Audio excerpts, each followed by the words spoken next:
before the thunder of horses, before the scratch of feathered ink, before dusty leather pouches clinked with seals, there was only silence, and then the clay spoke. It was not a letter. Not yet. There was no parchment, no postage, no delivery address.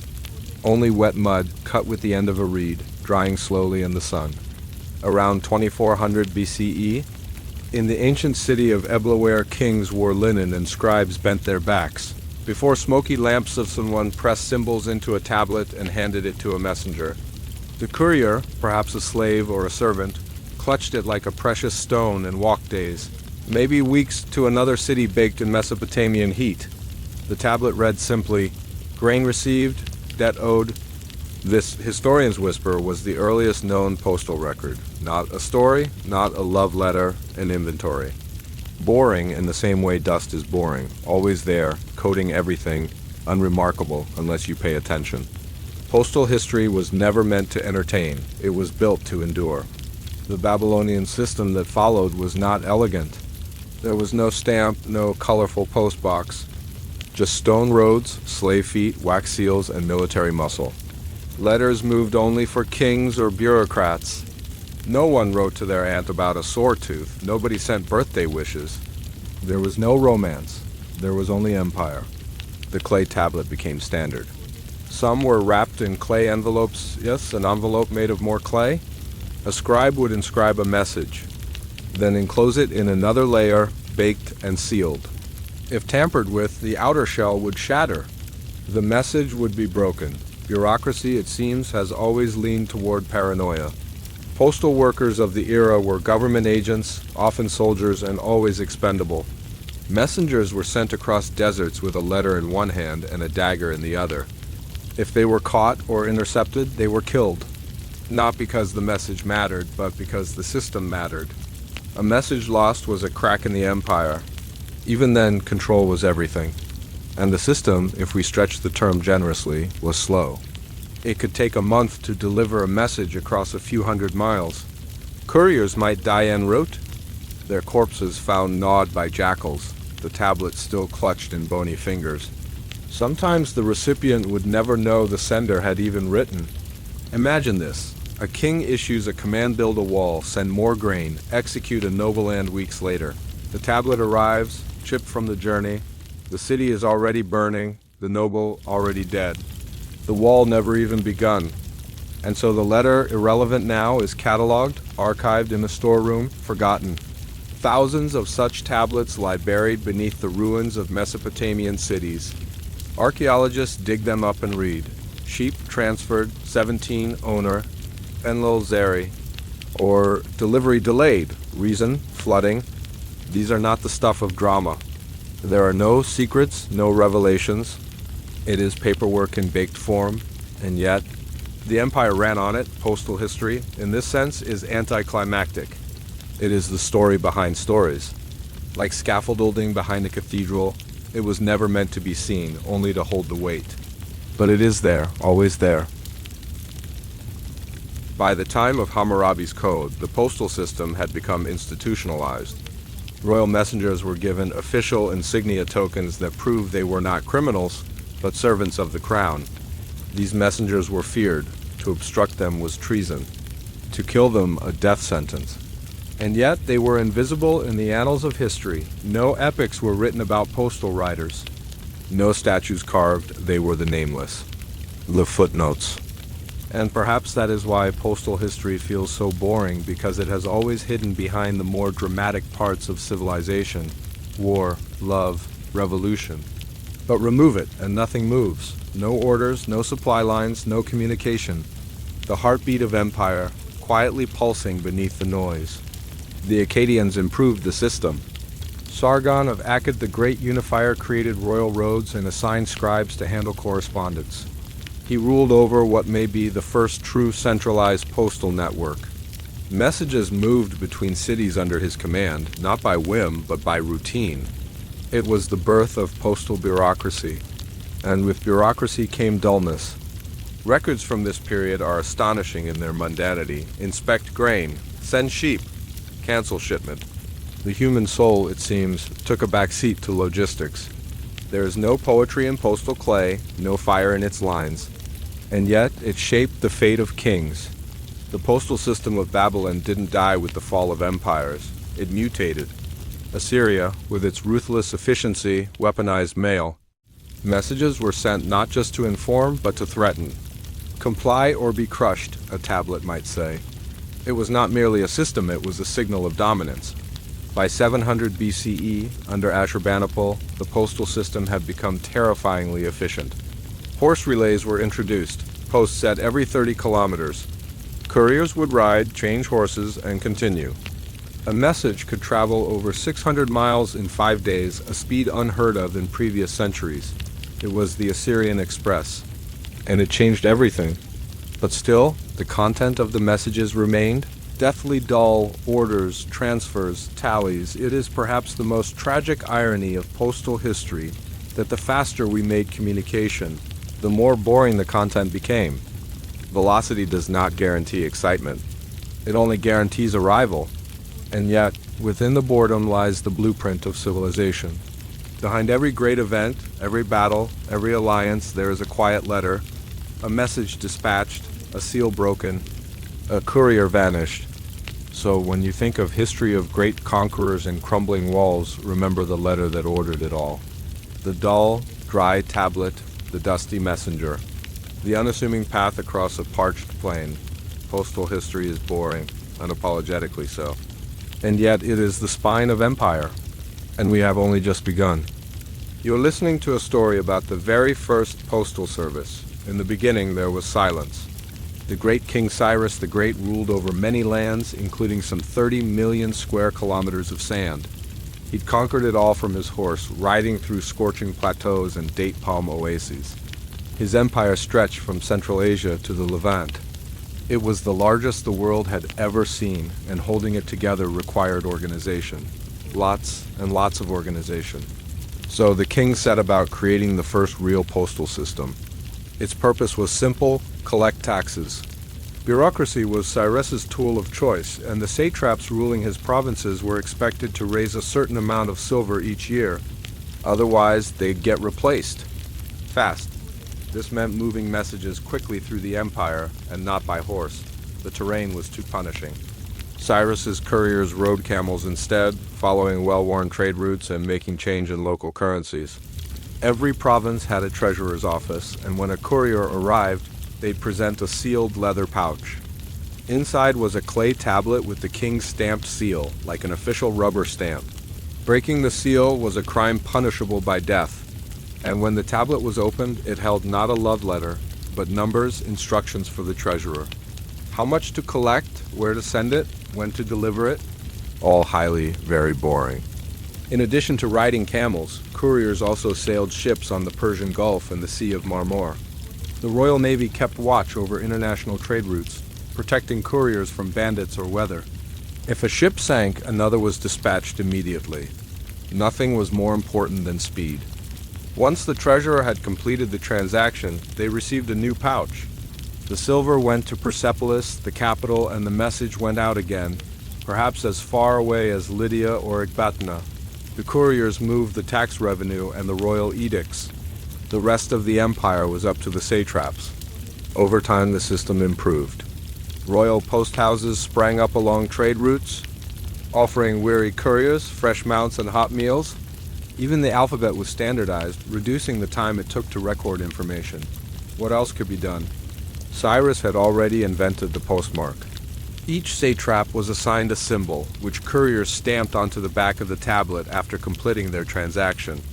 The king knew exactly where his money was going and when it would arrive. To prevent cheating, couriers carried seal stones with them everywhere. When nature called, they carved a discreet message on a rock, dropped the stone in a nearby well, or stuck it under a stone monolith. Then they hurried on their way. You don't want a stranger reading your royal correspondence, especially not that guy who carved indecipherable messages on the side of rocks. Sometimes the couriers had to wait days or weeks for a guide, supplies, or favorable winds, so they entertained themselves by carving their own messages in newly invented alphabets. The earliest examples of cuneiform script come not from accountants, but from impatient couriers passing the time in desolate places. Though the postal system started as a means of squeezing tribute out of unruly subjects, it soon grew beyond that. Royal couriers delivered messages of condolence, congratulated satraps on successful campaigns, and conveyed policy decisions. Ambassadors rode with them, delivering gifts and negotiating treaties. Some couriers guarded prisoners, but often they carried ordinary travelers, merchants or pilgrims along with their goods and animals. Occasionally, they even protected women who wanted to divorce their husbands. So while the Persian postal service remains an obscure footnote in most history books, it was actually quite versatile. It moved people and products, but mostly it shuffled papers. As the empire expanded, the postal service grew. With it, first to India and Central Asia, then west to the Aegean. But the further it spread, the more problems it faced. Roads became more varied and dangerous, and couriers needed to navigate mountains, forests, and deserts. To make matters worse, the empire eventually split into several successor states, and it fell apart. Without strong leadership, the post houses fell into disrepair, and without regular maintenance, the roads became overgrown. Without a giant empire to bind them together, the couriers scattered. Most likely, they just went back to being merchants or soldiers, while others became nomads, traveling across Persia in search of patronage. But in the end, they left little trace of their travels, preferring the open road to the dead end of bureaucracy. And so the stage was set for the next great postal service, one run by Alexander the Great's buddy, a grifter named Ptolemy who turned Egypt into a kingdom of paperwork. They'd read him the question again. History has preserved the faces of emperors and the names of kings. What about the people who delivered their mail? Who were the couriers of the royal road?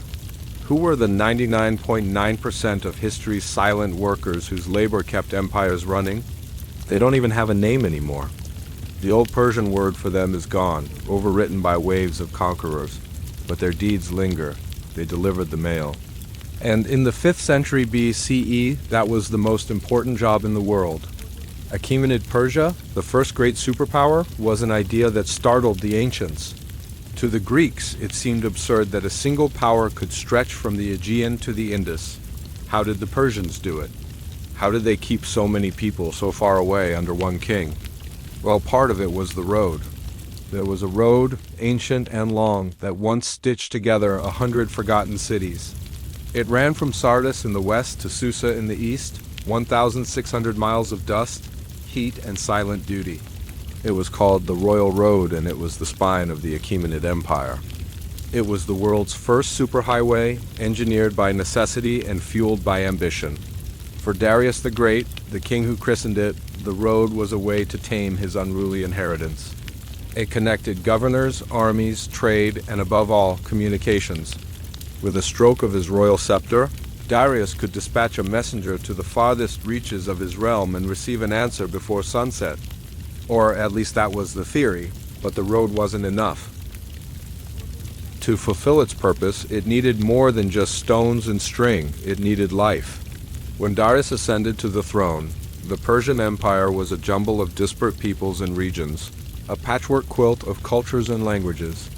To rule over such diversity, he needed something that transcended difference, a common mechanism, something to tie everything together. He needed a postal system.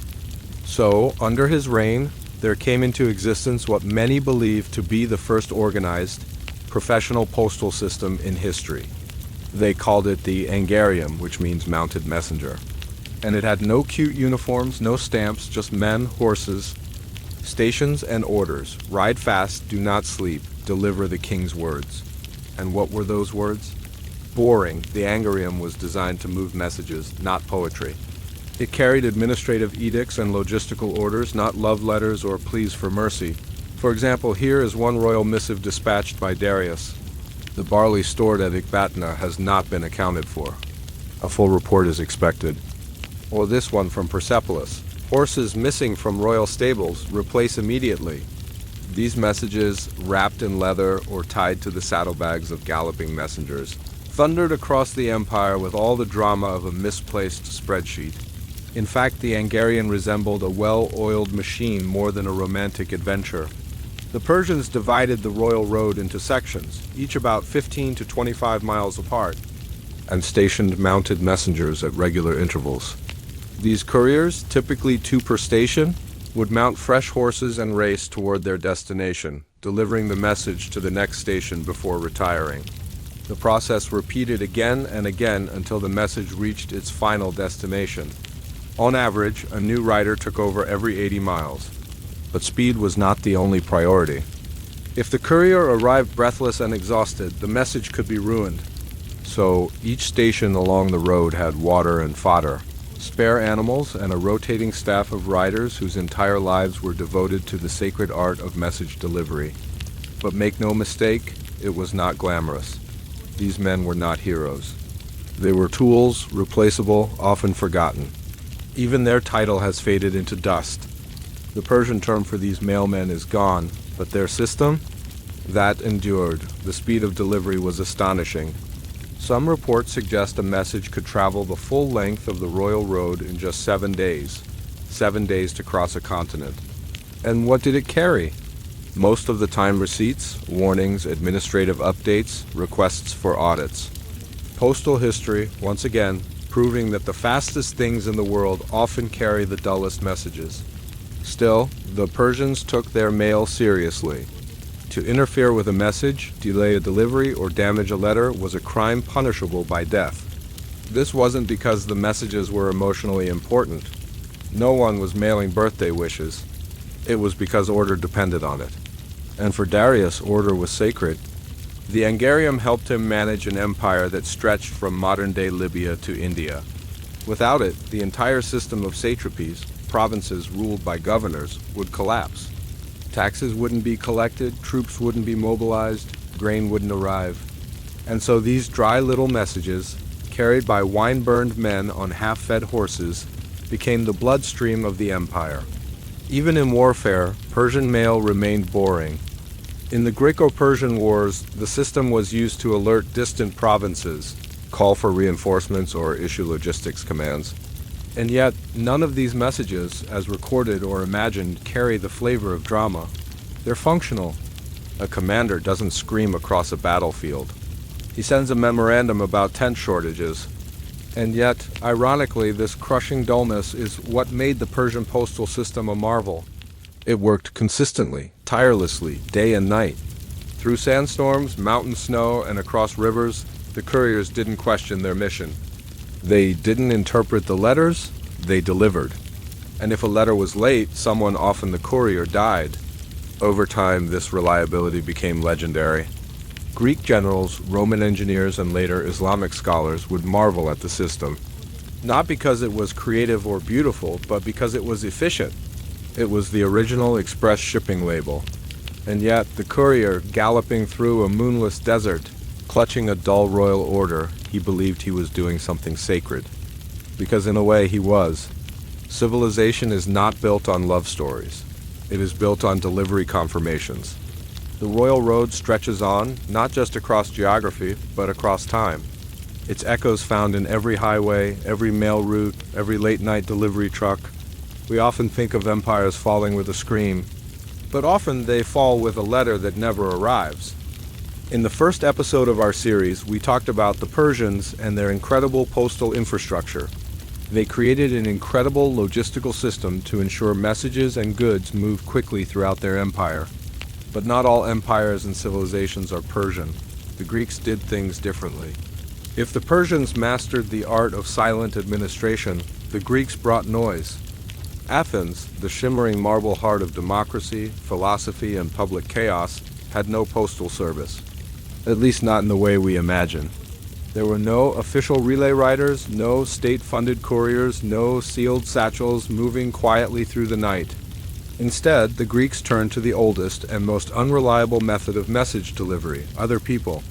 It is here, in this bustling, unregulated, dusty corner of history, that we first find something resembling personal mail. But don't expect romance or revolutionary manifestos. The letters of ancient Greece were often about things like shipping delays, land disputes, lost items, or politely phrased insults disguised as inquiries. To send a letter in classical Greece, say around 450 BC, you didn't take it to a post office. You handed it to a friend, or a merchant, or a slave. or the cousin of a merchantless slave who was heading in the general direction of your intended recipient. It was not a system, it was a shrug. Still, letters were written, often. And while few survive today, what we know from references in plays, dialogues, and fragments is this: they were astonishingly mundane. A preserved letter from the 4th century BCE reads, "I send you greetings. I have sent the oil you requested. It was expensive. Please do not forget the debt you owe me. Farewell." This is not Cicero. It is not Homer. It is the voice of someone annoyed that olive oil prices went up and they haven't been paid. And yet there is something different here, something new. Unlike the Babylonians, Egyptians, and Persians, the Greeks began to use letters for personal reasons. They wrote to friends, to mentors, to rivals. The messages may have been about debts or goats or philosophy lessons missed, but they were personal, named. They weren't part of a system. They were part of a relationship. And yet there was no privacy. Seals were rare. Letters were often read by others intentionally or accidentally. A slave might read your letter aloud before delivering it. A merchant might peek at its contents. Letters were not sacred. They were vulnerable, like gossip passed between doorways. In fact, gossip is what many Greek letters resembled. One letter fragment, possibly written by a student in Athens, says, "I heard that your brother has joined the assembly, though he cannot speak well." This seems unwise. I hope your father has not lost all reason. That's it. A snide observation sent across town, scrawled on parchment or wood, carried by someone unpaid, received, possibly ignored. And yet, Greek postal history shines not because it was important, but because it was petty. The great philosophers wrote letters too. Aristotle wrote about friendship, but he also received letters reminding him to return borrowed manuscripts. Plato, for all his thoughts on justice and the soul, had to coordinate logistics for his academy letters, arranging meetings, requesting materials, dealing with patronage. Even Socrates, though he claimed to distrust writing, was referenced in letters as a topic of conversation, even in his own lifetime. Yet none of these men trusted letters fully. Plato famously criticized writing in his dialogue Phaedrus, saying it weakened memory and was inferior to the spoken word. A letter could not defend itself. It could not clarify. It could be misread. It could be stolen, or worse, misinterpreted, and still letters persisted. The Greeks wrote on a variety of materials: parchment, papyrus, wax tablets. Wax tablets were especially popular among students and poorer citizens. You could write, erase, and rewrite them, much like a primitive whiteboard, but their content? Still tragically dull. One wax tablet recovered from a school in Hellenistic Egypt reads, "I will not be late again. I will not be late again. I will not be late again." A punishment, written 50 times. A message sent from a teacher's annoyance to a student's sore wrist. Not exactly gripping drama, but a form of communication all the same. Even military correspondence, while more organized, lacked flair. Generals might write letters asking for reinforcements, supplies, or payment. But these were rarely formalized or sent through a regulated system. Instead, a trusted officer or hired runner would deliver the message, sometimes on horseback, sometimes by foot, sometimes they wouldn't arrive at all. The Greek world, fractured into city-states, never developed a centralized postal network like Persia. Sparta, for instance, valued silence. Its leaders preferred to speak in person. Many Spartans viewed writing as weak, decadent, and Athenian indulgence. They used brief, sharp messages when they used them at all. One Spartan king reportedly replied to a long diplomatic letter with a single word: "No." It was not laziness. It was a philosophy, and still letters moved. They moved across mountains, islands, and seas. By ship, by donkey, by sandal-wearing messenger boys. Many never arrived. Those that did were read with squinting eyes in smoky rooms, their ink smudged, their meaning unclear. And yet, those boring letters changed things. They built friendships, they ended them. They transferred money, they requested goods, they apologized. They threatened, they invited. It was not the system that mattered, it was the intention. For the first time in history, people wrote letters because they wanted to, not because they were ordered to. not because a king demanded a report, but because someone missed someone else, or owed them, or hated their guts, or envied their garden. And this, perhaps, is the seed of modern mail, not bureaucracy, not empire, but something smaller, pettier, more human.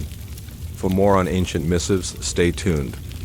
They came with roads, straight roads, relentless roads. Roads that ignored mountains and valleys, that cut through forests and across swamps, pouring concrete into places where no sane traveler wished to linger. And on those roads rode messengers not merchants or wanderers, but agents of the Roman state, clutching letters so staggeringly boring they could make a censor weep. This was the cursus publicus, the state-sponsored postal system of ancient Rome. It was not made for poets. It was not made for lovers. It was made for governors, those weary-eyed bureaucrats in far provinces who needed to know whether they were about to be invaded, deposed, or audited. And yet it was majestic, coldly efficient, beautiful in the way a spreadsheet is beautiful if you stare long enough. Augustus, the first emperor of Rome, founded the cursus publicus in the late 1st century BCE. He inherited a republic that had nearly bled itself dry with civil wars and decided, in typical Roman fashion, that the best cure was paperwork. If an empire was to function, it needed two things, roads and reports. And so a system was born. A network of stations mutations for changing horses, mansionese for overnight lodging space carefully along imperial highways. Couriers, known as tabulari, moved between them with government correspondence. They carried wooden tablets, papyrus scrolls, or leather packets, sealed with wax and stamped with the imperial signet. Most of these messages were eye-wateringly dull. One recovered correspondence reads, "To the Procurator of Gaul. The shipment of lead has been delayed due to river blockage. Expect delivery in 32 days. Confirm upon arrival." This note traveled 800 miles by foot, cart, and horse relay, and upon arrival it likely prompted another equally tedious message in return. Acknowledged. The system was fast for its time. Messages could travel over 50 miles a day, sometimes more if urgency was declared. A military dispatch could reach Britain from Rome in just under 2 weeks, but this speed was reserved for state business. Not for birthdays, not for weddings, certainly not for gossip. The common citizen, they were on their own. The cursus publicus was not a public service. It was a tool of governance. If a Roman senator wanted to send a personal letter to his estate in Hispania, he had to hire his own courier. Wealthy Romans kept private networks of messenger slaves, freedmen, even hired scribes just to manage their social and financial correspondence. But even these private letters, so full of potential, often fizzled into the mundane. Take the letters of Cicero, that great orator, philosopher, and chronic overwriter. His surviving correspondence includes such thrillers as, "Please send the books I left in your villa. Also, ensure the vines are pruned before the next moon." Or, "The cushions in the guest room were not properly stuffed. This should be corrected before my return." These letters survive not because they're exciting, but because they're ordinary. And from that ordinariness, we understand Rome. Cicero's letters to his friend Atticus span years. They cover political intrigues, yes, but also endless updates on real estate, furniture, gardens, weather, and wine. They are a diary of daily irritation, sent by courier at great cost across hundreds of miles, all to say, Rome is still Rome, and nothing works the way it should. And it wasn't just Cicero. Pliny the Younger, Seneca, and other Roman literati wrote letters filled with subtle flattery, tedious advice, and reports of local rumors. In one, Pliny writes, "The statue you commissioned is nearly complete. The sculptor has taken longer than expected, but he insists the folds of the toga require attention." That's it. That's the message. It took 3 weeks to arrive. Even the Emperor Trajan, ruling over an empire at its height, received letters like, "The aqueduct maintenance requires additional funds. The workers complain of insufficient olives." So the next time you hear someone praise Rome, think of its postal system, a quiet miracle of organization that moved messages across a crumbling world. Its very ordinariness reveals everything. Each letter delivered was a victory against distance, a triumph over the limits of speed and endurance. It standardized information, created shared deadlines, and established a common language. Even in the most out-of-the-way provinces, officials knew when emperors expected their reports. Villagers, too, felt its influence. The cursus publicus brought news of the emperor's latest building project, his wife's latest scandal, or an order to pay taxes. Roman history is littered with rebellions sparked by unpopular policies delivered by messenger. Postal history is not sexy, but it's necessary. Rome's postal system didn't conquer the world, it recorded it. It didn't bring down Caesar, it registered his victories. It's a reminder that the most powerful empires rely on the tiniest details. A census, after all, is just a giant spreadsheet. And spreadsheets, like empires, only work if you keep filling them in. How does an empire die? Not with a bang, perhaps, but with a whimper. The legions rusting in their barracks, the aqueducts choked with weeds, the Colosseum crumbling to dust. For Rome, the decline was slow and agonizing, a forgetting of skills that once made it great. Its final collapse is legendary, of course. The sack of Rome in 410 CE and the deposition of Romulus Augustulus in 476 CE, traditionally dated as the fall of the Western Empire. But those dramatic events were symptoms of a much longer sickness. And the first casualty of that sickness was the mail, the cursus publicus. This government-sponsored postal service, one of the glories of the Pax Romana, broke down long before the last emperor was deposed.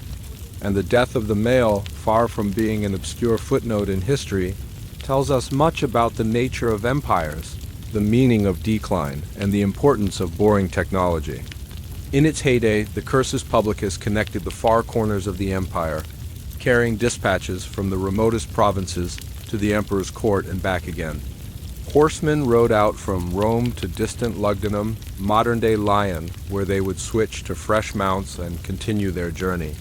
Other riders waited at each stop with new horses ready to take the next leg of the journey. The system relied on standardized equipment, sturdy relays, and a reliable schedule. Messages from Britain to Egypt took only weeks to arrive. It was the marvel of the ancient world, the envy of every literate society. But it didn't happen all at once. Empires rarely fall with a bang, they rust, they crack, they forget how to function. And in the case of Rome, the first thing to break wasn't the legions. It wasn't the marble. It wasn't even the law. It was the mail.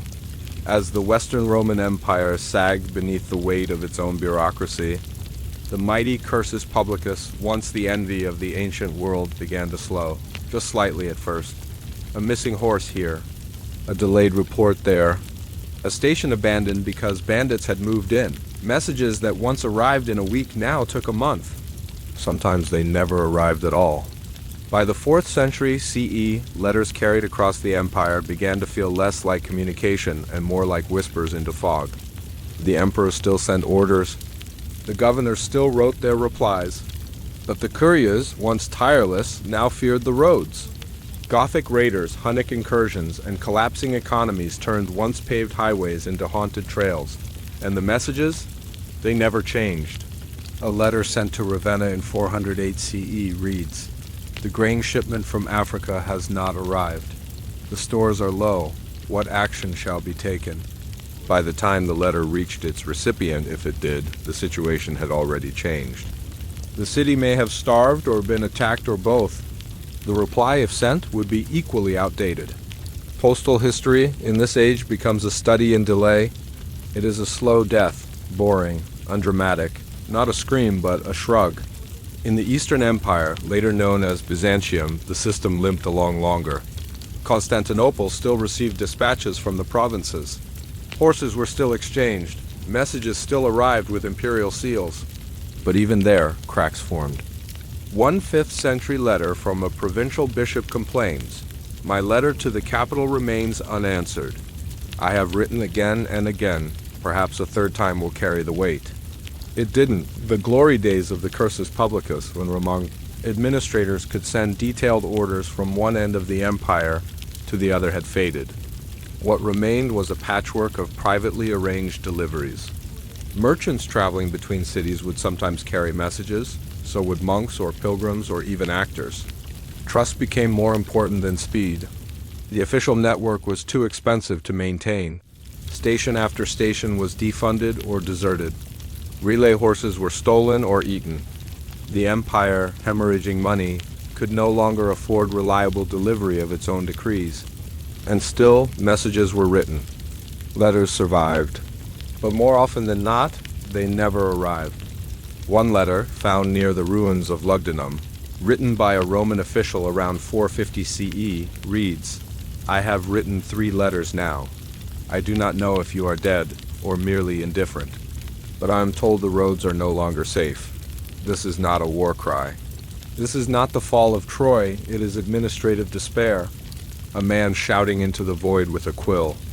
Even the church, which would later become the keeper of books and scrolls, found its communications faltering. Bishops sent inquiries to Rome and received no answer for months. Councils were delayed, not by theological debate, but by logistical silence. Meanwhile, in the countryside, most people never received a letter in their lives. They couldn't read. They couldn't write. Their messages, if sent at all, were carried by word of mouth, repeated by strangers, distorted by time. I heard from a man, someone might say, that the tax has been canceled. It hadn't. And yet this is how information moved now, not through ink and parchment, but rumor and hope. In wealthier regions, some aristocrats tried to maintain private courier networks. Wealthy landowners would pay messengers to ride from estate to estate, delivering letters between relatives. But even these systems were unreliable.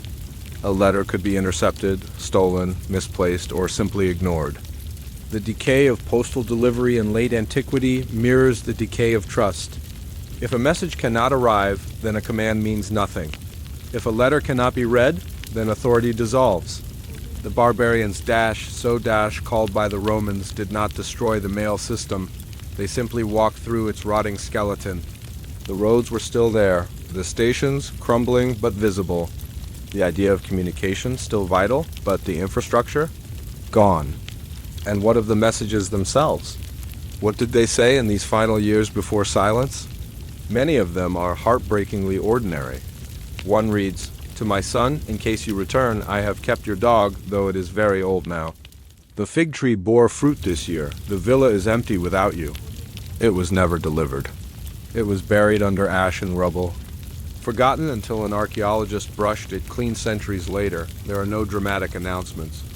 No proclamations of doom. Just letters to sons, cousins, merchants, bishops asking, reminding, pleading, all unanswered. The fall of Roman postal delivery was not a battle. It was not a decree. It was inconvenience, spread over decades, a horse missing here. A road blocked there, a message delayed too long. And so history turned quietly. When Rome finally fell, there was no letter to announce it. The messengers had stopped riding long before the city was sacked. In the silence that followed, the idea of a unified postal system vanished from Europe for nearly 1,000 years. Letters were still written, words still traveled. But now every message was a gamble. Delivery became a prayer. You might write something important. You might send it off. But you would not know if it ever arrived. The age of organized delivery was over. The message, once mighty, had been left to wander. And still, even then, someone wrote, "Please write back." After Rome fell, Europe spent centuries losing its mind. Roads crumbled, bridges broke, cities shrank. Most of all, silence spread. Not the silence of quiet, but of distance. People stopped speaking to each other, even in writing. But that didn't last forever. Because after a few hundred years, Europeans began to talk again. And they did it in the most unlikely place, the monasteries. These were men in robes, bent over vellum and candlelight. They lived lives of prayer and penance. They copied books, mostly Bibles, and when they weren't saying their prayers, they were saying their letters. Letters that often sat unread for years, sent without hope of reply or more often no hope of arrival. But they wrote anyway. And this became the so-called Dark Ages Postal Service. Forget about stamps, post offices, or even postmen. The Dark Ages didn't have any. In fact, the Dark Ages didn't have much of anything. It wasn't called the Dark Ages because life was pitch black. It was called the Dark Ages because light couldn't travel, information couldn't either, but that didn't mean it stopped. It just went underground. Letters still existed, but they didn't move. Medieval messengers were pilgrims, traveling scholars, traders, or friars. A letter sent to Tours might end up in the hands of a merchant headed that way, or maybe to a monk walking the road to Jerusalem.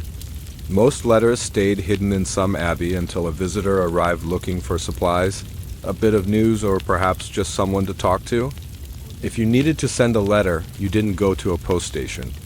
You waited for a visitor and hoped they were headed in the right direction. Then you handed them a rolled parchment, sealed in wax, and said something like, "Hey, if you're anywhere near Tours, hand this to Abbot Benedict." And the traveler might do that or not. They might lose the letter, or forget about it, or die on the way. But this was the system, or lack of one. There were no posts, no routes, no schedule. Just people who sometimes traveled and might deliver your message if they felt like it. And what were these messages anyway? Mostly mundane? Here's one from the year 730. The brothers ask you to send them some wine. Ours has turned to vinegar. Also, our supply of wax has melted and we cannot seal letters anymore. Please bring some if you can. Another reads, our supplies of oil and wine are exhausted and we await your assistance. We have neither honey nor fresh fruit, nor do we know where we can get any. Please bring some if you can. Some letters were more urgent. Wolves are ravaging our flock. Pray for us, or hurry to the aid of our brethren. The Lombards are coming, but most were not so dramatic. Many were business transactions, sales of property, contracts, debts, or payments. Imagine getting a bill in the mail that was 800 years old. But what's most remarkable about these letters is that they were written at all. Europeans didn't know how to speak to each other anymore. They forgot their language. Literally, Latin had become the language of the elite, the educated, the powerful. And most people just spoke local dialects. It's hard to overstate how big a deal this was. For centuries, literacy declined across Europe. It's hard to find many written records from the Dark Ages because most people just weren't writing. They didn't need to. They weren't merchants or officials or monks. For most people, oral communication was enough. They didn't need a letter when they could send a messenger, except those messengers eventually stopped arriving. The roads got too dangerous, the woods too wild. And when Europeans started talking to each other again, they didn't know what to say. The vocabulary had changed. The grammar was different. The accents were strange. And that's why the monks wrote letters. They were the ones who kept the flame alive. They were the only ones who still knew how to speak to themselves. The rest of Europe would have to rediscover that skill, and it wouldn't be easy. In fact, we know very little about this era because almost nothing was written down. Literacy rates plummeted. Most people didn't know how to read or write. And with no schools, no newspapers, no magazines, no television, nobody cared. But the monks did. They copied books and they wrote letters. And thanks to those letters, we know that after Rome fell, after the roads were gone, and the cities forgotten, Europeans slowly started talking to each other again. Not much, not often, not very well, but in the Dark Ages, that was enough. All right, class, it's time for our weekly trip to the post office. No, not that place. We're going medieval. And if you think medieval postal services were all about quill-wielding monks and missives on the back of oxen, well, think again. Because today we regalloping through the surprisingly modern history of one of the greatest engines of administration the ancient world ever saw, the Islamic Barad.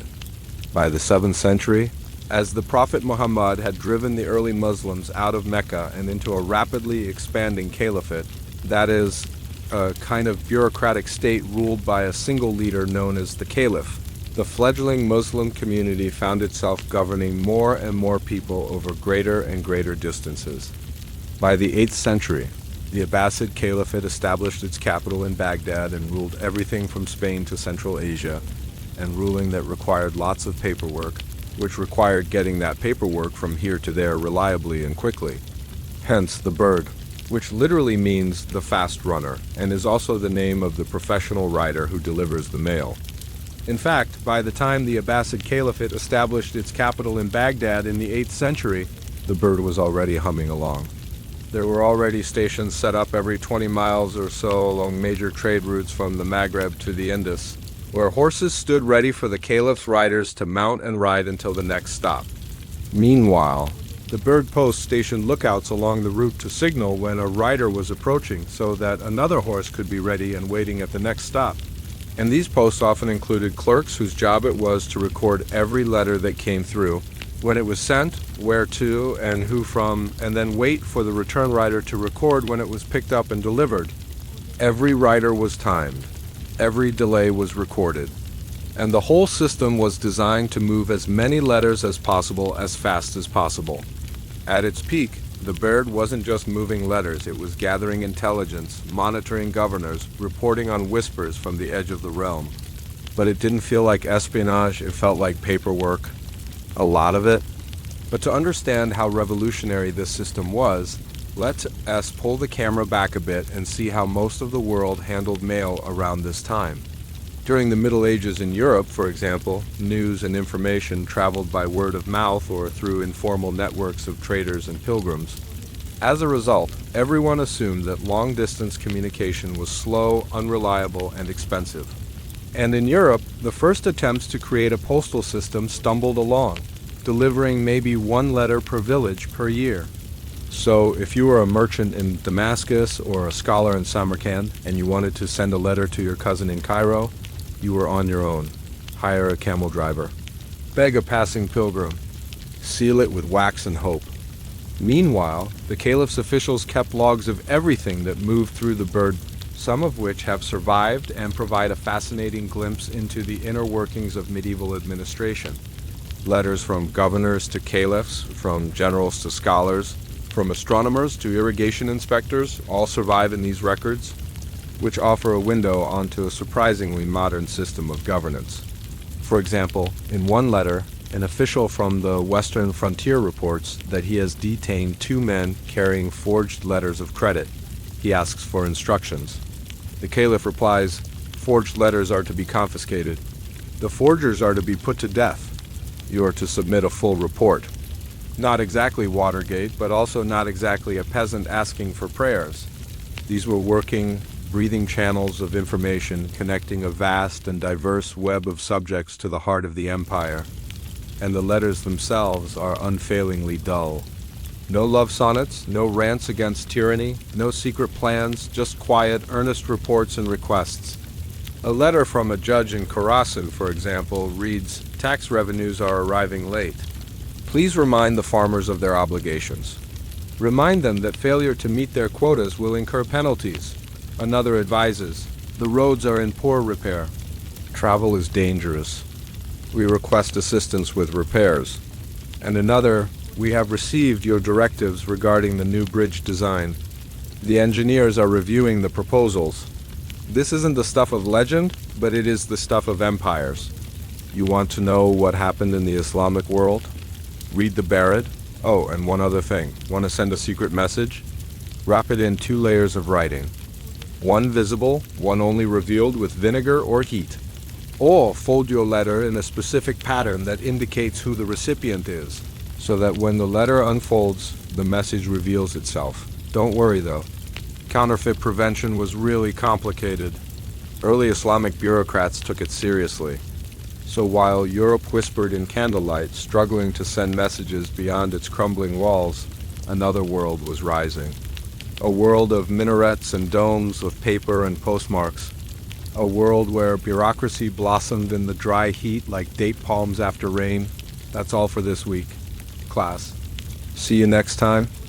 A few minutes ago, a video popped up on my feed. It was about the incredible work being done by an organization to uncover the history of South Asia's indigenous people.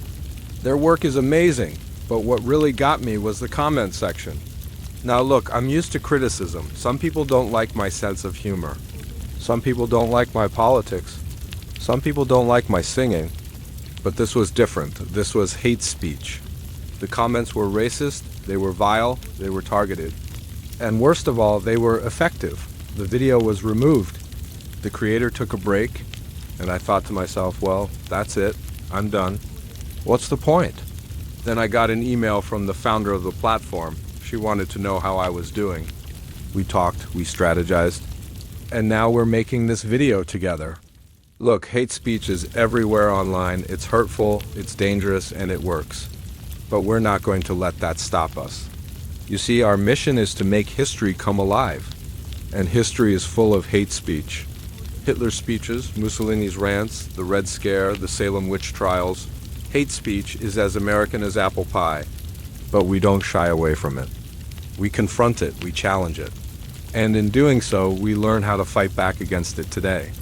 So if you want to learn how to be a force for good, if you want to understand the history of racism and how to dismantle it, if you want to understand the history of sexism and how to dismantle it, if you want to understand the history of homophobia and how to dismantle it, if you want to learn how to be an ally, then please subscribe to our channel. Join us, let's learn together. The letter is a miracle. Any writer will tell you that the hardest part of writing is starting, putting pen to paper or fingers to keyboard. But you don't have that problem. With You can write, draw, and doodle on beautiful high-quality paper without ever leaving your digital art app. Start a sketch anywhere, anytime. Use the blow dryer feature to dry out wet paint. No more waiting for paint to dry. Choose from tons of realistic watercolor colors. Mix them on the palette. See how they'll look when you paint them on your paper? Want a different feel? Try the ink brushes. The pencil feels just like a real pencil. Sketch, then color in your masterpiece. And don't worry about making mistakes, just erase them. You can even bring in your own photos and artwork to sketch. Make your own greeting cards or design a custom background for your Zoom calls. The possibilities are endless. Between the 14th and 15th centuries, something truly underwhelming happened in Italy. People got serious about accounting, not war. Not art, not love, accounting, and with it came one of history's most drab but determined revolutions, the merchant postal network. A system not built for kings or poets but for balance sheets. At the heart of this awakening were the Italian city-states Venice, Florence, Genoa, Milan mercantile engines of gold and ink. These cities hummed with bankers, cloth dealers, spice traders, and scribes. Their survival depended on trade. And trade, in turn, demanded information. When prices in Bruges shifted, Florentine bankers needed to know. When a shipment of cinnamon left Alexandria, Venetian traders needed to plan its resale. And when a debtor in Lyon delayed payment, someone in Milan wanted proof. But the state-sponsored postal systems of the time were either unreliable or simply unavailable to merchants. So the merchants built their own. Not with uniforms and stations, but with trust networks, private couriers, and most importantly, ledgers. Because in Italy, the post was not a service. It was a business asset. The earliest of these systems began not with mail bags, but with families. Families like the Medici, the Barbadori, and the Tassis. These families ran sprawling trade and banking empires, stretching from Iberia to the Low Countries. They used letters hundreds per year, then thousands, but not ordinary letters. These were merchant memoranda full of tables, dates, sums, commodity weights, and warnings. A letter from a Venetian trader to his partner in Constantinople might read, "Sold 5 barrels of Mamsi at 3 ducats per. Market now glutted, do not send more. Wool arriving from Ragusa should be priced carefully, weather has soured the bales." These weren't conversations, they were financial instruments. And their delivery was everything. By the early 1400s, Venice had developed courier cycles, fixed routes with estimated delivery days, Mondays to Florence, Thursdays to Milan, and longer cycles to France and the Balkans. The messengers were not government men. They were hired professionals, often independent, sometimes in league with specific merchant families. Their tools were plain, a satchel, a schedule, and a ledger, sometimes a dagger. Letters were written in a style known as mercantesco, a hybrid of Latin, Tuscan, and business shorthand. Even when written by hand, these letters felt printed, abbreviated, compressed, stripped of poetry. Received year note of the 4th of November cotton sale approved. No silk until Feb delay spices. Flooding in Po Valley. To the untrained eye, these messages look like modern emails if the internet ran on parchment. Each courier kept a delivery register. Upon arrival, he would ask for a signature or seal indicating receipt. Sometimes he stayed to await a reply, sometimes not. These books, painstakingly dull, are among the most detailed sources we have on the logistics of merchant mail. In Florence, there were even mail rooms inside major banking houses. Staffed by scribes, these rooms received, copied, and stored correspondence. One letter might be duplicated 3 or 4 times, sent to different branches of a family firm to ensure it arrived somewhere. If a letter didn't arrive, it was noted. Letter to Bruges dated the 16th of May not confirmed. May be lost in storm or by treachery. The last word, treachery, highlights an ever-present fear. Merchant mail often included financial secrets. So rivals intercepted it, competitors bribed couriers. One Venetian merchant wrote bitterly, "Our courier was detained at Ancona. Genoese agents may have read the contents. We must consider a new route." And thus, merchant families began using codes. Not elaborate ciphers, just substitutions. A shipment of cloves might be referred to as candles. A risky partner might be called the cousin. One Medici letter refers to a debt as the matter of the green code. Entire ledgers were written in partial code, decipherable only to insiders. The goal wasn't secrecy for secrecy's sake. It was protection of margin. After all, a letter arriving 2 weeks earlier or falling into a rival's hands could mean the difference between profit and ruin. By the late 15th century, Venice and Florence had developed scheduled relay systems, hiring couriers to travel set distances before passing mail to another rider. This reduced delays caused by tired horses or illness. The Venetian state, seeing the usefulness of these networks, eventually tried to regulate them, imposing fees, standardizing routes, and even taxing courier profits. But merchants pushed back. These were their messengers, their secrets, their margins. The compromise was a hybrid, semi-official courier routes supported by the state, but still driven by private correspondence. The result? One of the most dense postal networks in pre-modern Europe, completely unromantic and absolutely indispensable. In a warehouse in Florence, a clerk might open a letter and find not news of war, but a simple message. Price of alum in London has doubled. Buy now, use only Ronaldo's man for transit. Avoid Tuscan route. Too many eyes? It's not dramatic, but to a trader, it's gold. Some of these letters were written on rough paper, others on fine parchment, but all were tools, not tokens. They weren't about staying in touch. They were about staying ahead. And yet, even here among bills of lading and shipping advice, we find flickers of humanity. A Medici clerk writing to a branch in Bruges tucks in a line, "Tell my brother that the twins walk now. Both have my mother's eyes." Even in business, the post found a way to connect. So the ledgers grew, letter after letter, line after line. Venice wrote to Bruges, Genoa to Seville, Florence to the courts of Avignon. And somewhere, in the middle of it all, a courier dozes beside a mule, dreaming of nothing in particular, while a sealed packet addressed in code rests beneath his coat. Long before stamps, zip codes, or postal bureaucracies, the Catholic Church had a problem. It ruled over a spiritual empire, and empires need communication. Edicts, indulgences, excommunications, and marriage dispensations all had to move from Rome or later Avignon to churches, monasteries, and kings scattered across Europe. The solution? An unofficial, unacknowledged, and deeply tedious mail system. The Church never called it a postal service because that would sound too worldly, but it functioned exactly like one. At the center of this system was the Apostolic Chancery, the Church's administrative heart, where monks and scribes churned out letters on thick parchment. These weren't casual notes. A typical papal letter or bull was a sealed and sanctified message, complete with a dangling lead bulla stamped with the images of Saints Peter and Paul. These were spiritual documents, but also legal tools, often deciding who could marry, inherit land, or wear a particular hat. To carry these messages, the Church employed nunti apostolici official couriers who traveled across mountains, through wars and into plague-ridden cities. Some were monks, others hired messengers, but all faced the same dangers: highwaymen, floods, and the general indifference of medieval roads. By the 13th century, certain routes became routine: Rome to Paris, Avignon to Cologne. These became known routes, not formalized, but heavily traveled. Monasteries became makeshift relay stations.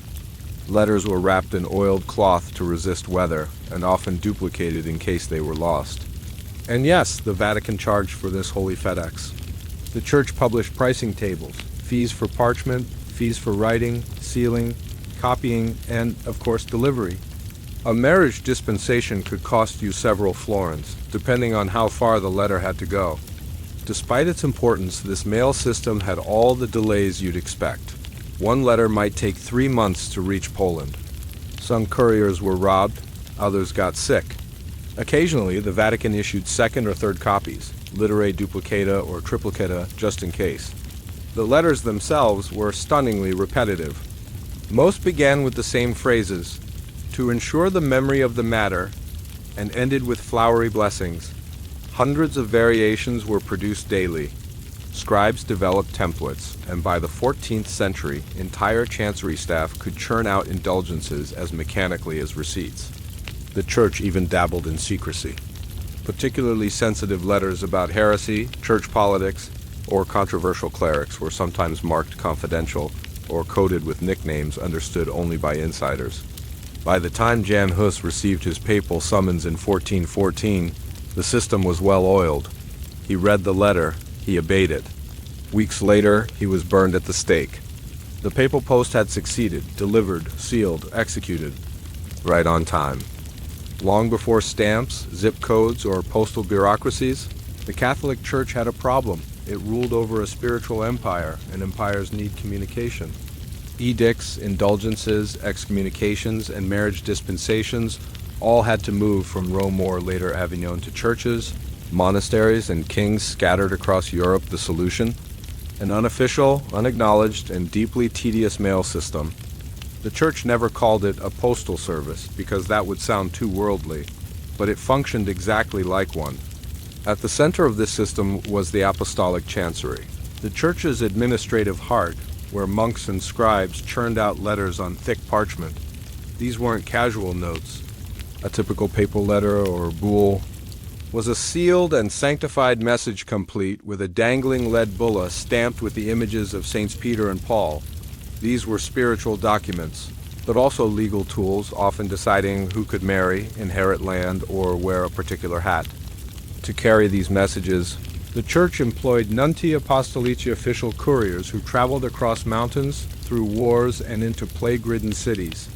Some were monks, others hired messengers, but all faced the same dangers: highwaymen, floods, and the general indifference of medieval roads. By the 13th century, certain routes became routine. Rome to Paris, Avignon to Cologne. These became known routes not formalized, but heavily traveled. Monasteries became makeshift relay stations. Letters were wrapped in oiled cloth to resist weather, and often duplicated in case they were lost. And yes, the Vatican charged for this holy FedEx. The Church published pricing tables, fees for parchment, fees for writing, sealing, copying, and, of course, delivery. A marriage dispensation could cost you several florins, depending on how far the letter had to go. Despite its importance, this mail system had all the delays you'd expect. One letter might take 3 months to reach Poland. Some couriers were robbed. Others got sick. Occasionally, the Vatican issued second or third copies, literae duplicata or triplicata, just in case. The letters themselves were stunningly repetitive. Most began with the same phrases, to ensure the memory of the matter, and ended with flowery blessings. Hundreds of variations were produced daily. Scribes developed templates, and by the 14th century, entire chancery staff could churn out indulgences as mechanically as receipts. The Church even dabbled in secrecy. Particularly sensitive letters about heresy, church politics, or controversial clerics were sometimes marked confidential or coded with nicknames understood only by insiders. By the time Jan Hus received his papal summons in 1414, the system was well oiled. He read the letter. He obeyed it. Weeks later, he was burned at the stake. The papal post had succeeded, delivered, sealed, executed, right on time. Before adhesives, stamps, or the humble peel and stick tab, there was wax. Hot, fragrant, brittle wax. The kind that dripped onto folded paper, held it shut with a splat, and told the world, "This letter is official. This letter is private. Do not open unless you dare." Wax seals were not merely decorative. They were the medieval world's answer to tampering, the precursor to modern security systems. And like all things postal, their history is both important and crushingly tedious. Folding the message to understand seals, you first need to understand letters before envelopes. In ancient and medieval times, a letter was often the envelope. Paper or parchment was folded tightly, sometimes in elaborate, origami-like ways, and sealed shut. There was no envelope to tear open. The wax was the lock, and breaking it was an act of either authority or betrayal. The Romans sometimes tied messages with string and applied wax over the knot. The Byzantines used silk cords, but it was during the medieval era that sealing wax became standardized. Red wax, black wax, green wax all had meanings. Red for everyday use, green for ecclesiastical, black often for death. A whole language of seals, the actual seal stamp or signet, was an object of power. Kings had them, bishops had them. Even merchants had personalized signets they wore as rings or carried on chains. A well-crafted seal could feature coats of arms, Latin mottos, and obscure symbols. The seal was both a signature and a warning. Open this, and someone will know. These seals were often huge. Royal documents might have seals the size of a biscuit hanging from parchment strips. Some were double-sided, carefully pressed to produce a mirrored image on both sides of the wax. And while some wax seals were made by candlelight in drafty towers, others were produced in official chancelleries, where wax was melted in pots and poured with the same care as molten gold. Tampering, faking, and breaking a broken seal was a scandal. A lost seal? Worse, in 1312. A bishop accused of heresy insisted his letters had been forged. His seal had been stolen, he claimed. In response, the church changed how it archived and documented seals. Copies of seals were kept on file. Descriptions were cataloged. Forgeries were hunted. Eventually, some letters carried double seals, one inside the fold, one outside. You could break the outer seal to read the contents, but had to leave the inner one intact to prove you had anti-tampered. Of course, people still cheated. They learned how to soften wax and reseal letters. Thieves and spies used heated knives and false seals. One Venetian spy reportedly had an entire roll of counterfeit signets. Sealing gets boring by the 1700s. Sealing wax was everywhere red for royal courts, blue for lovers' letters, black for mourning. Stationers sold wax by the stick. Monograms became common. Then came the envelope, and slowly, wax sealing drifted into formality. By the 1800s, it was more about aesthetics than security. The British post office, always eager to ruin things, even warned against wax. It melted in hot weather and jammed sorting machines. By the 20th century, sealing wax was ceremonial, reserved for wedding invitations. Papal decrees? British Parliament. A technology once meant to protect secrets had become decoration. The last seal today, sealing wax, still exists, mostly in calligraphy shops and cosplaying Duchess parties. Some people still send wedding invitations with golden wax blobs bearing their initials. It feels meaningful, it looks elegant. But it is ultimately just a remnant, a tiny, hardened symbol of a time when communication needed to be sealed, not sent. A time when breaking a letter open meant breaking a contract, when a glob of wax could declare war or end it, and when the most boring part of mail was also the most important. There exists a room in every great postal system where hope is kept under lock and key.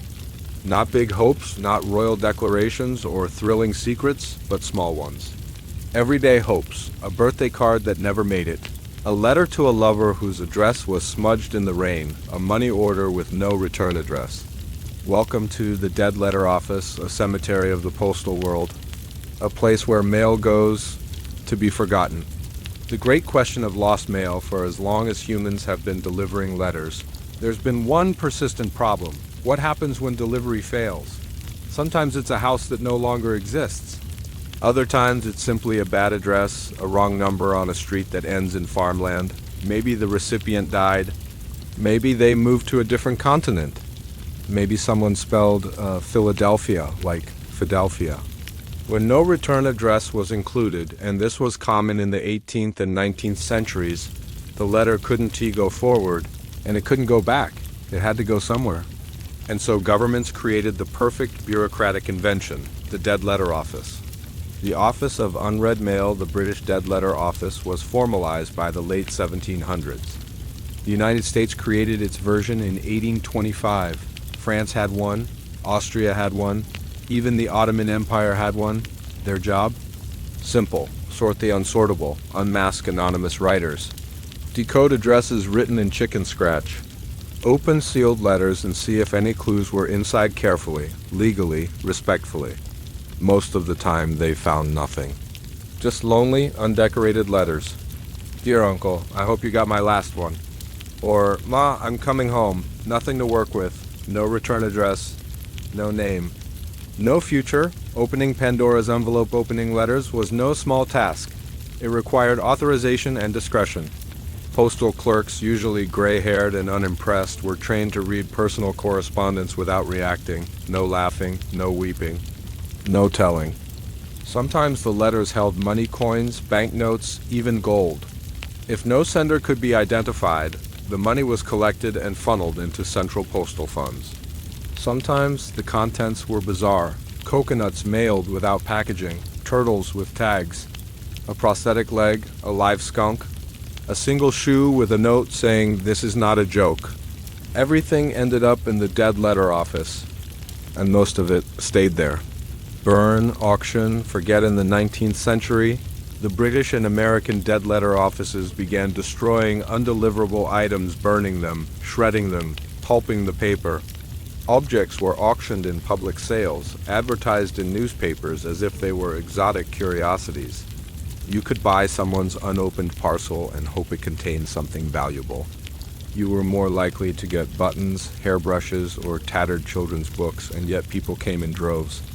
Not because they loved mail, but because they loved mystery. Letters no one will ever read the dead letter office became something more than a bureaucratic necessity. It became a symbol, a reminder that communication could fail. That human intention, no matter how sincere, could get lost in the machinery of delivery. Some poets even described it as a place where emotions died unopened, where apologies, confessions, and declarations were never heard. And in a way, that's true. For every undelivered letter that went into the furnace, a tiny piece of someone's world disappeared. Still dead, still waiting. Today it's called the Mail Recovery Center, and it still exists in Atlanta, Georgia. A massive facility, fully modern, scanning parcels with machines and barcodes. No more dusty clerks opening envelopes by candlelight. No more turtles in boxes. But the principle is the same. The Mail Recovery Center is the last stop for mail that couldn't quite finish its journey. It is the end of the line. And in the great, winding saga of postal history, this place quiet, unseen, uncelebrated, is perhaps the most human of all, a room full of messages that no one will ever read. In the shadows of bureaucracy, among filing cabinets and unopened envelopes, lurks a figure more powerful than you might expect. He wears no cape, carries no weapon, and rarely runs. But his badge, it can open mail, it can seize property, it can bring down fraud rings. This is the postal inspector, the unlikeless spy, the dullest detective, and one of the oldest law enforcement roles in the modern world. Born in obscurity, the title Postal Inspector sounds made up like something from a sitcom, but it isn't. It dates back to 1772 in Britain and 1801 in the United States. These were men charged with one sacred duty, to protect the integrity of the mail. When the mail system became central to communication, it was also central to crime, theft, forgery, fraud, espionage, you name it. And so the postal services, ever the bureaucratic watchdogs, created their own internal police. Not soldiers, not agents. Inspectors, quiet men with notebooks. What exactly did they do? They did everything: a stolen letter. A postal inspector would investigate. Fake stamps? They'd track the source. Mail fraud? They'd build a case. Someone slipping arsenic into an envelope? They were on it. Postal inspectors traveled on trains with mail bags to prevent robberies. They set up stings. They watched over telegraph offices. By the mid-19th century, they had a fearsome reputation, polite, punctual, and pitiless. They could arrest postmasters, shut down entire routes, open mail legally. In some countries, they even worked with intelligence agencies. But no one wanted to write novels about them, because most of the time their job was spectacularly boring. Spies in suits that said they sometimes found themselves at the edge of genuine drama. In the U.S. Civil War, postal inspectors uncovered Confederate espionage conducted through coded messages and letters. In the 1930s, they helped bust the famous chain letter pyramid scams. In 1969, when a bomb disguised as a parcel killed a federal judge, it was postal inspectors who traced the mailing route and caught the sender. But these moments were rare.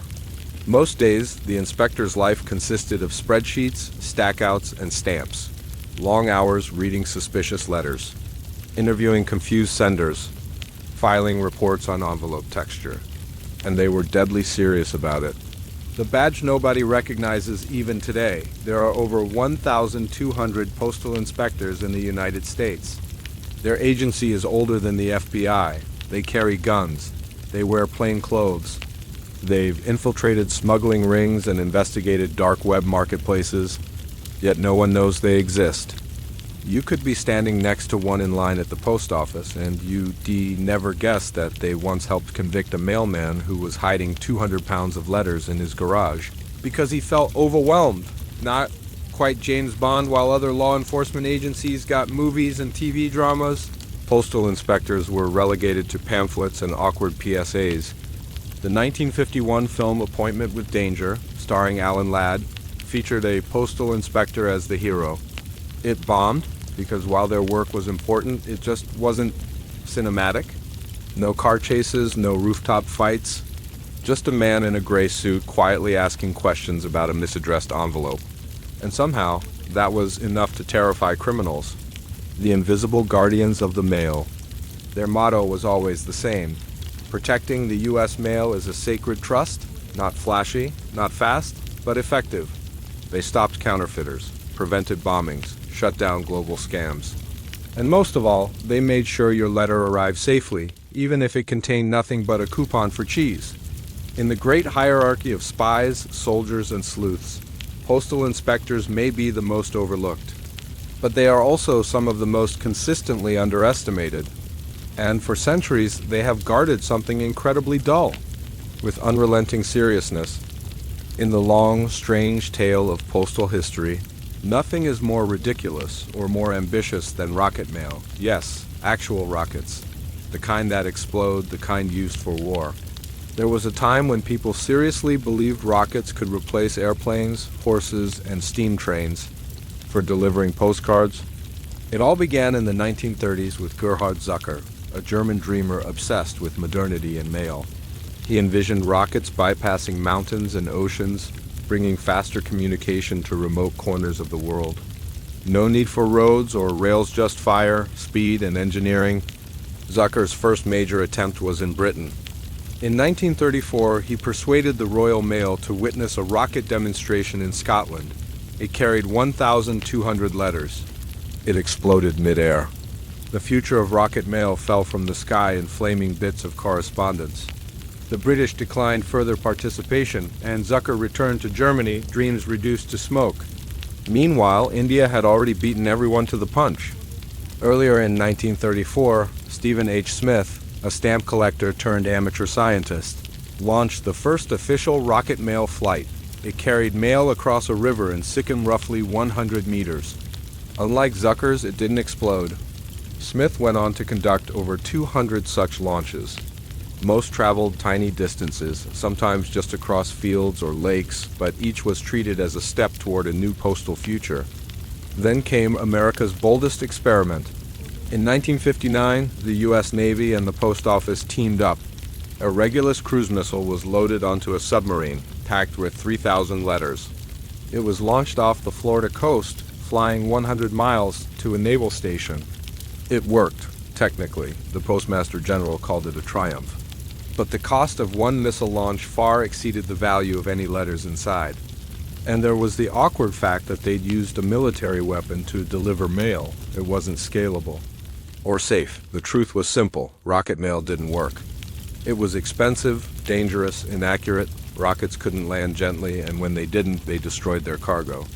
Letters arrived scorched or shredded if they arrived at all. Still, rocket mail wasn't entirely forgotten. Philatelists, the quiet guardians of postal oddities, began collecting rocket mail covers. These singed, canceled envelopes became artifacts. They're rare now and weirdly valuable. In the end, rocket mail failed at everything it promised. It didn't revolutionize communication. It didn't replace airmail. It never reached mass adoption. But it succeeded in one thing: symbolism. It was a blazing, short-lived fantasy. A dream of speed, efficiency, and futuristic flair. People wanted to believe in a skybound postal system. They imagined letters delivered like lightning.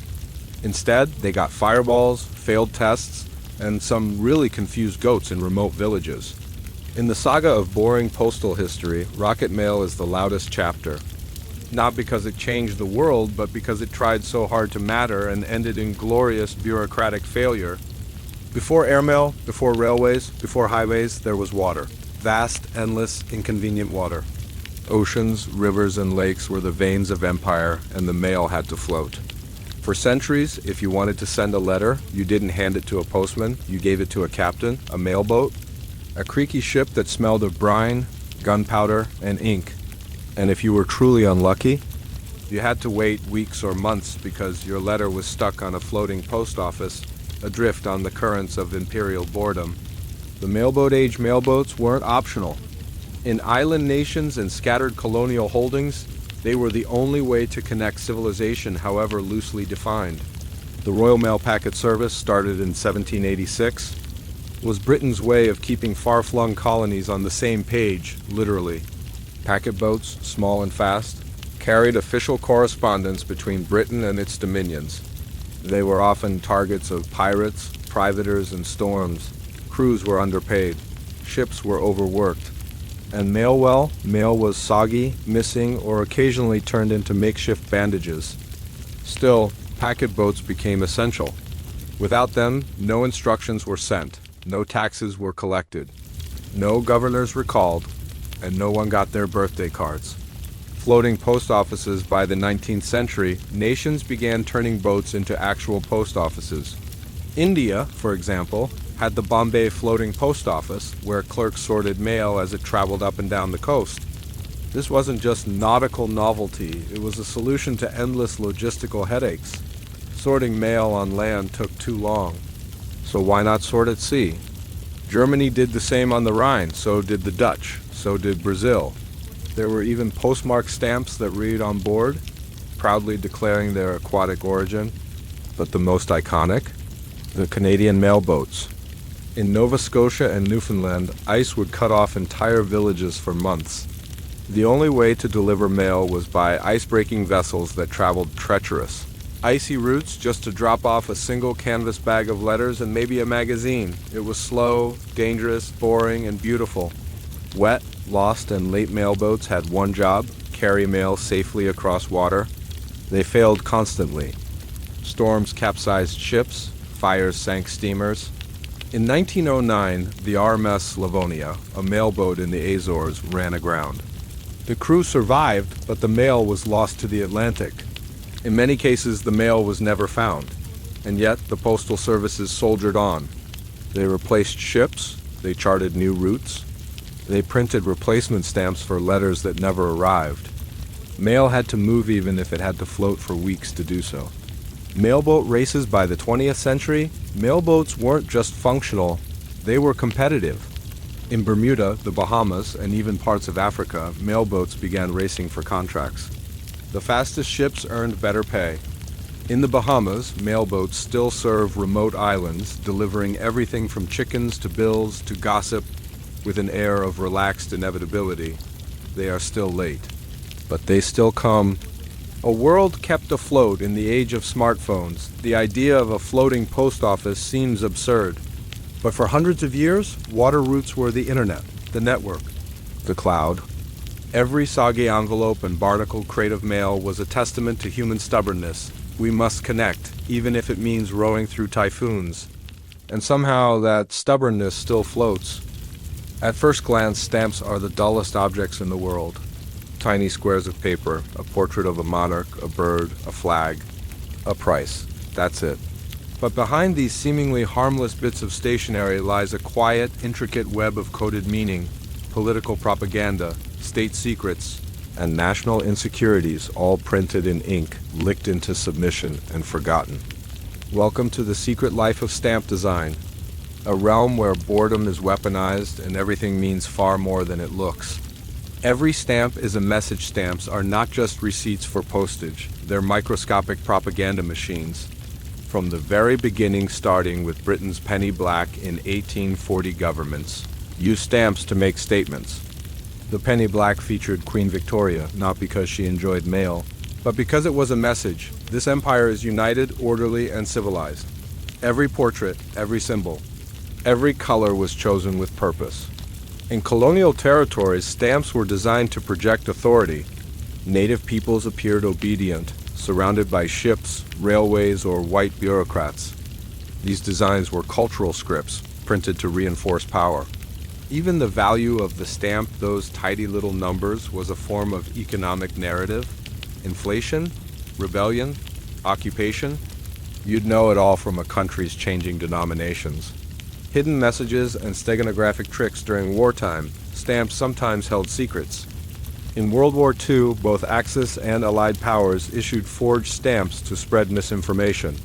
British intelligence created fake German stamps that were subtly altered and reintroduced into circulation, hoping to confuse censors or sow doubt.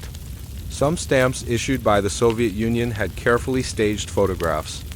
A man in the original image might later be removed because he'd fallen out of political favor. The stamp, reissued without explanation, erased him from history. These weren't just design tweaks. They were acts of national editing, quiet yet permanent. Flags, borders, and the geography of insecurity. Stamp design also reveals national insecurity. Tiny countries go to great lengths to stamp their borders into collective consciousness.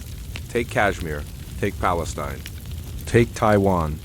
These places use stamp design to claim legitimacy, often depicting maps that don't match reality.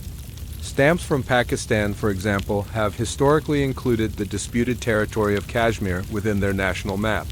India does the same. The fight over borders isn't just waged with armies, it's fought on paper, licked, and mailed globally.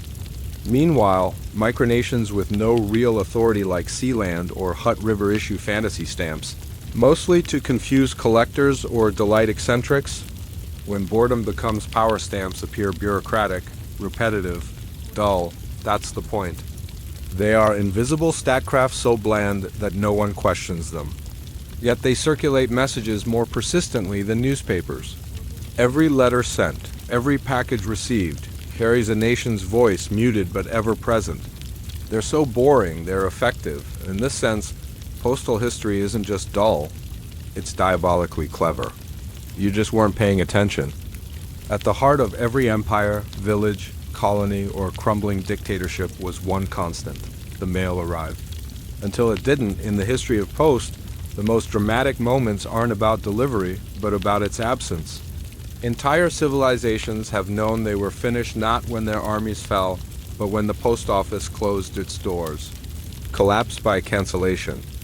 In Constantinople, just before the final Ottoman siege in 1453, runners still carried messages from the walls to allies. Then, on May 29th, the lines went silent. No more letters. The imperial seal broke with the gates. Centuries later, during the fall of Saigon in 1975, people queued for one last chance to mail something, anything, before the city changed hands. Families sent desperate letters, knowing they might never arrive. Some didn't, and in East Berlin, when the wall fell in 1989, postal workers stood awkwardly at divided counters as people flooded across borders.